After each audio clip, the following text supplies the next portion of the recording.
What's up, guys? So I just made top 8 at Bologna again, back-to-back Bologna at top 8, I guess.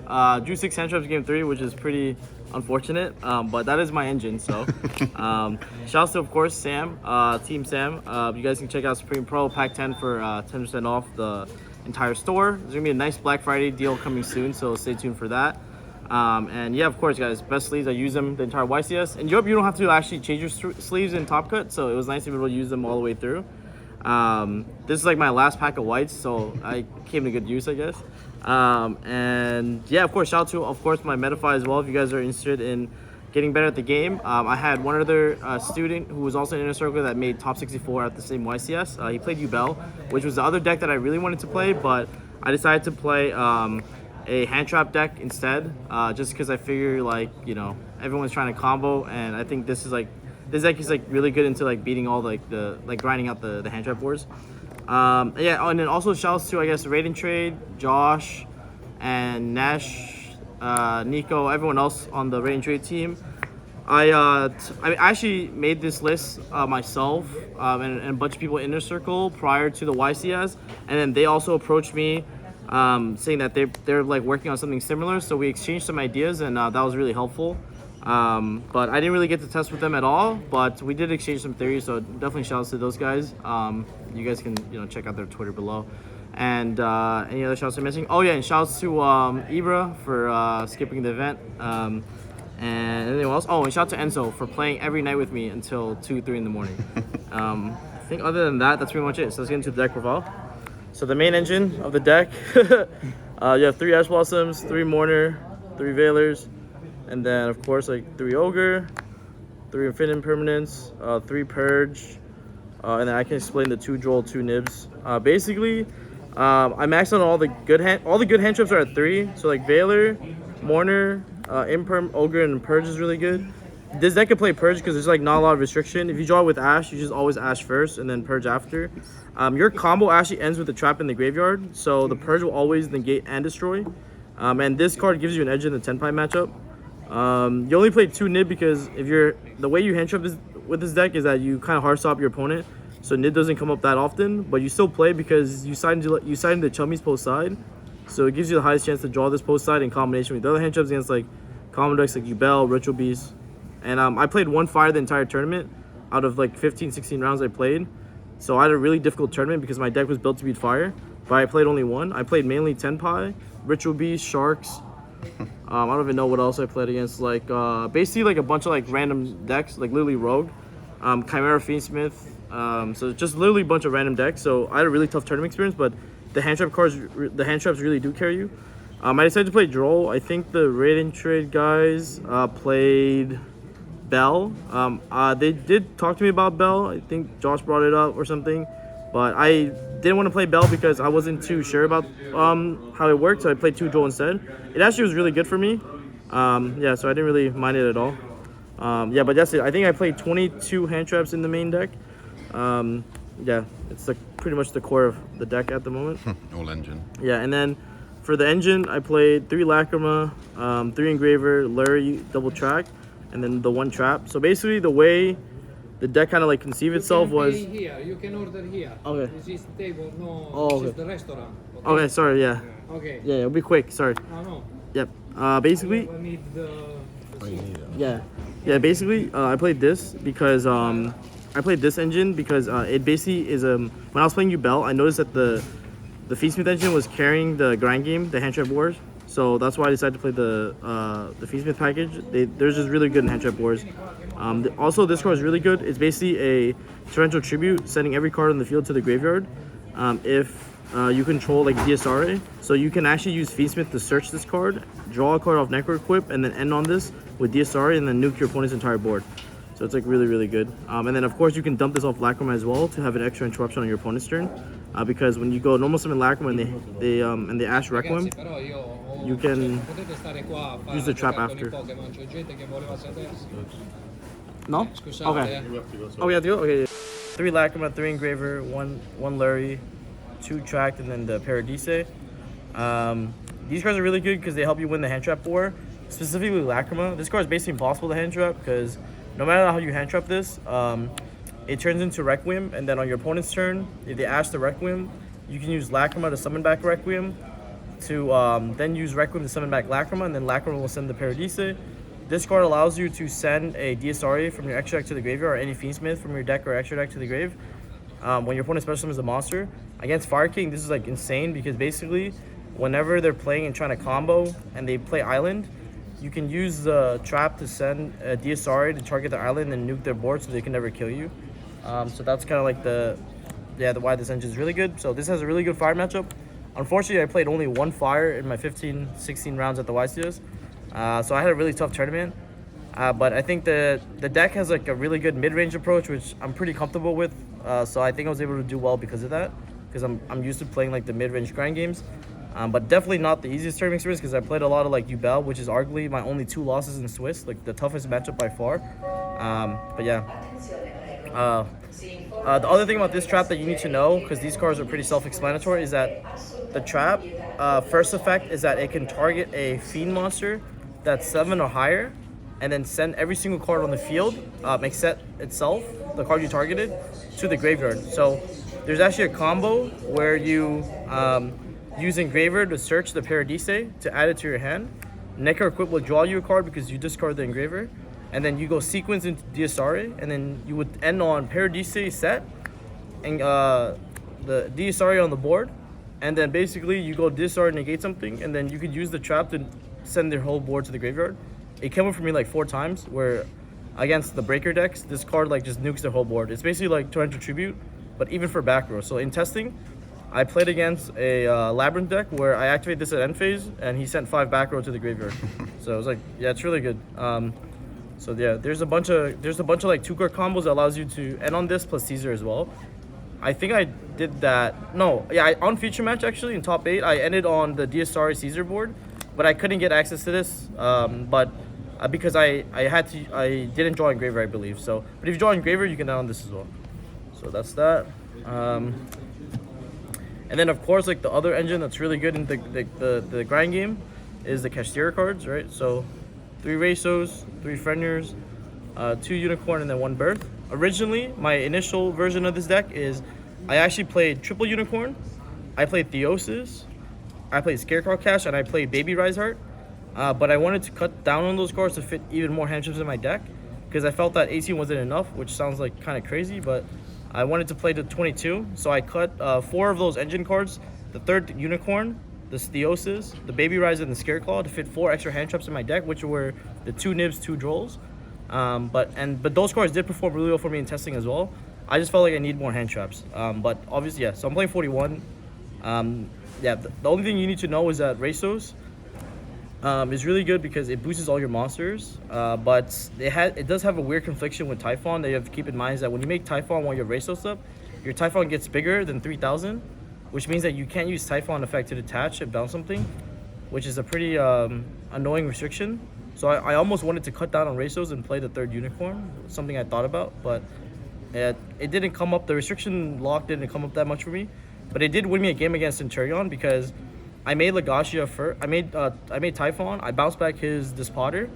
Then I played Racos so that this card, because the Racos also boosts the defense of Typhon, so his Auxilla could never attack over my Typhon. So he just got floodgated out the game because this boosted this. So it was like, yeah, there's some cool things you could do. So that's pretty much the deck, 41 cards. And then for my extra, I played 2 Requiem. God damn. But basically, yeah, I played 2 Requiem, and then it was really good. The reason why you play 2 is because basically in the combo, you burn a Requiem to summon the Lacrima, or Fiendsmith, depending how you start. And on your opponent's turn, you have to keep the Requiem in the graveyard for Lacrima. So this card one is always stuck in your grave.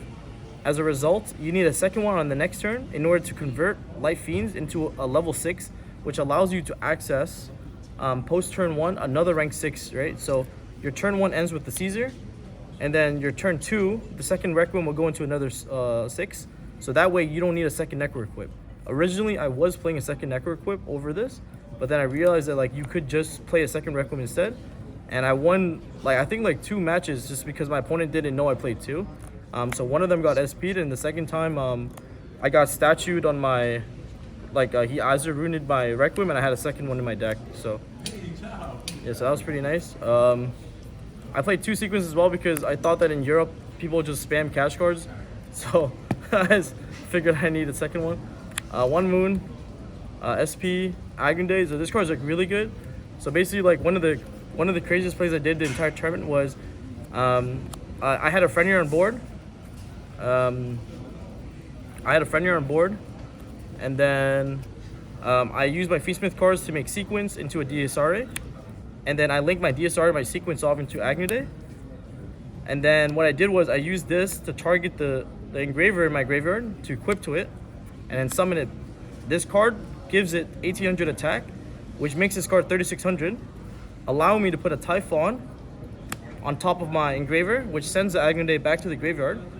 I can use the Typhon to bounce one of their cards, and then I have a Lacrima to bring back the Agunde, and then use Agunde to equip and summon the DSR on my opponent's turn.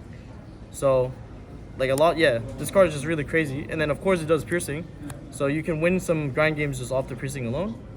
But this play is really nice because if you search the trap off the engraver, they have to find a way to out the Typhon, and then also out the trap, which allows you to send every single card on the board. So yeah. And then I played 2 DSRA because when you end on DSRA plus the trap card as your end board against the breaker decks, the trap card effect is actually really crazy because it's once per turn on each of the effects. So you can activate the Paradise to send every single card on the board to the graveyard, and then in the graveyard banish it to send a DSR from your extra deck, the second copy, to send their last extender to the graveyard, which is GG's most of the time. So you have to play 2. So yeah, I played 2 of these, and they were insane. And then yeah, for the fusion, I played this as my 3rd fusion, I guess. It's part of the combo, and then also people forget this card gives you a draw. So like I would do something where I would make Necro Equip, and so like if you open let's say Engraver plus Tract, for instance, you can use you always start off with Tract first to go into Lurie, into Requiem, into Lacrima to send another Engraver. You equip the Requiem to the Lacrima and then make Necro Equip. Then you can activate Engraver to search the Paradise, then trigger Necro Equip to draw you a card, so you can actually filter through your deck and get a non-engine in as well. You play 22, so you have a very high chance to draw a non-engine. So yeah, Necro Equip was insane. Also, against, was it against Nightfall? I don't remember who it was, but I actually had this on my end board, and my opponent activated Engraver effect, and I used the other effect, which allows me to equip his Engraver from the graveyard to it as a equip spell, and that was crazy because I just took his Engraver. So I went like Chainlink, he went Engraver effect. I go Chainlink 2, Necro Equip to equip, Chainlink 3 draw. So I drawed him, his Tract in hand, and then his Engraver is stuck as an equip card to my Necro Equip. So that was kind of crazy. And then yeah, these are all the XYZs you play. Caesar because it's your main end board piece. M7 because you can do a play where I was playing against my Fire King opponent. I use M7 to add back Ash Blossom to my hand to check his original in his graveyard. Then I Zeus them. And then I have Ash for his original in the grave, so he just lost. So yeah, this card would add you back a hand trap, which is crazy, which I did like a lot of times. Mainly Ash Blossom because that card just cracked. But yeah, so you can add back Ash Blossom and use it. And then yeah, format Zeus is just game. So yeah, this card lets you make a format Zeus. And then yeah, Zeus is, if your deck could play, you probably would play it, but not a lot of decks play XYZs. And then Typhon is like, I won a game where I drew 7 hand traps going second. Like I was grinding my opponent out. I drew no monsters except hand trap monsters. And I won just off Typhon. Like I literally beat a dude down with like Typhon. And then I made Zeus the turn after. So yeah, this card's crazy. Like sometimes you draw 7 hand traps, you can still win just because of Typhon. Yeah, so that did happen. And then for my side deck, I played 3 strikes. Yeah, basically, so okay, yeah, I'll explain this first. So first we played this because it beats Senpai, and then Senpai is like, if you make it in a top cut and you queue into Tenpai, your tournament could just end for no reason because they just like variance you. So you have to like play this to combat that, so that if you make top cut and you play into 10 pie and top cut, you have or even in Swiss, like you don't completely lose for no reason. So I played 4 10 pie in Swiss. I 2'd all of them, except one guy who got to game 3. But yeah, because I also played trap trick to make sure that doesn't happen. But trap trick is dual purpose because like when you already have barrier, what you can do is you can activate trap trick to set an imperm in the same column as one of their back row when they pass after getting buried. So that allows you to check their non-engine as well, which is really clean. So the second part is you can also set purge, which is also broken because it's basically solemn. It's basically a solemn strike because like you'll have trap trick in the graveyard, so purge will always negate and destroy. So yeah, so these cards were crazy. And then I played 3 strikes because I wanted another go first card that beat cash monsters, because my deck actually struggles with my opponent having cash cards themselves. So strike answered that. Strike was generically good into like every deck, is always good. And then going second, it's also really good into 10 pie. Basically the secret goo this weekend that I didn't actually tell anyone was I was actually siding this card out. I was siding this card in going second, which actually took a lot of people by surprise because I basically like was trying to get a read on whether or not people would send me first after they realized that I play like 22 hand traps and I go to 28 post side. So I was like, okay, these people are probably gonna send me first. So I was actually side this going second, assuming they would make me start. And that actually won me like 3 matches. And then even if they decide to start, I usually can hand trap them enough, and then I would set strike, make a half board because I'm trying to like crack their board. And then I would have like a cash monster with strike, and then I just win on turn 3 every single time. So this card was crazy, not only as a go first card, but I was siding in going second as well. Yeah, so 9 trap cards. And then of course 6 chummies. I figured that I think Furo sucks. Like I know it sounds crazy, but I actually don't think this card is that good because when the way you are hand trapping your opponent, like at least with these hand traps, especially when you don't play impulse, is you're kind of like hard stopping your opponent. Like they don't even give you the opportunity to give you a draw because you're like hard stopping them. And so, but I figured that like since Yugioh has gotten a lot more popular, if you like look at like the charts of like most recent topping decks, Yugioh has got really popular over the last couple of weeks. So I figured that like in order to respect Yugioh, which is the only time I feel like I needed this card, I decided to side Furos, and I played 3 Yugioh in Swiss, and my 2 losses were in Swiss were actually the 2 Yugioh players. So I was just like, yeah, you just need this card. Yugioh's like insanely, like that deck is super broken. So you just need something to beat that. And then of course 3 Pirelli, which is I think the best chummy. Like I would play 6 of this if I could. Yeah, just for like every deck basically. It always gives you a draw, has no confliction with draw because you'll always get a draw first. So you always get the value out of this, and then you can draw them after or like do whatever hand trap. So yeah, so that's pretty much the deck. But yeah, that's pretty much it. Thanks guys.